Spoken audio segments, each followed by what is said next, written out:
capítulo ele fala sobre soberania total, basicamente, do indivíduo, da liberdade do indivíduo, no caso, e essa teoria do Friedman. E quando eu estava lendo ela, eu percebi que ela tinha a base, a constituição dela, a visão inicial dela, tinha exatamente a mesma base da teoria do Immanuel Kant, que fala que nossos deveres vêm da liberdade individual, só que eles têm um limite que seria uma lei universal, que basicamente é a lei que teria nossos limites, baseado no não podemos prejudicar o outro para coexistirmos em sociedade. Já a lei do Friedman, ela basicamente tem a soberania da liberdade individual, principalmente a soberania da liberdade individual nos termos econômicos. Ele é basicamente um liberal, só que em todas as áreas, tá? Entende? Tipo assim, principalmente na econômica, mas em todas as áreas ele tem o liberalismo, a liberdade individual, como basicamente soberana sobre todas as outras. O Immanuel Kant tem o início da visão dele na liberdade individual, só que enquanto ele expande a leitura da sua liberdade individual, as regras individuais, enquanto ele expande isso para questões éticas e morais mais específicas, ele passa a perceber que elas têm que ter um limite, e esse limite ele chama de lei universal.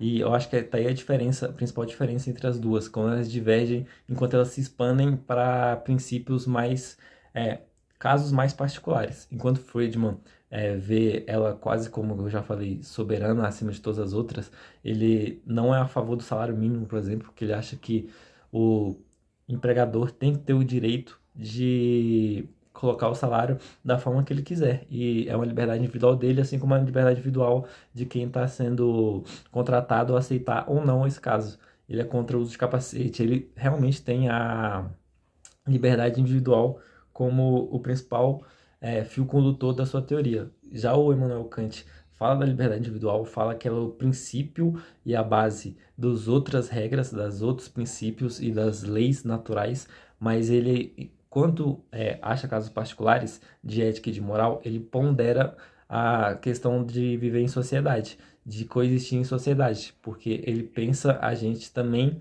como uma sociedade. Ele fala que a gente tem que viver em sociedade, inclusive.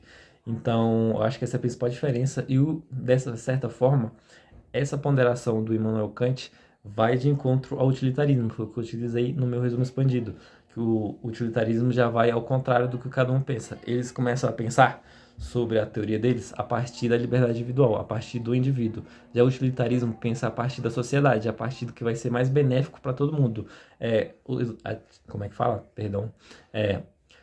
Achar a felicidade da maioria das pessoas. Ele considera a felicidade da maioria das pessoas prevalece sobre o indivíduo.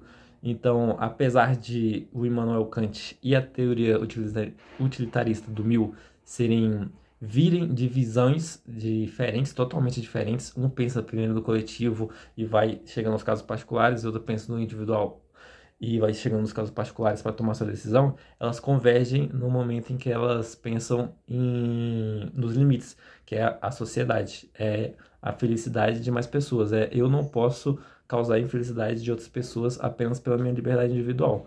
É a principal convergência que eu achei entre os dois e que, tipo assim, eu acho que é a diferença entre a visão do Kant e a visão de Friedman é o utilitarismo, de certa forma, apesar de que, não falei, elas basearem-se de início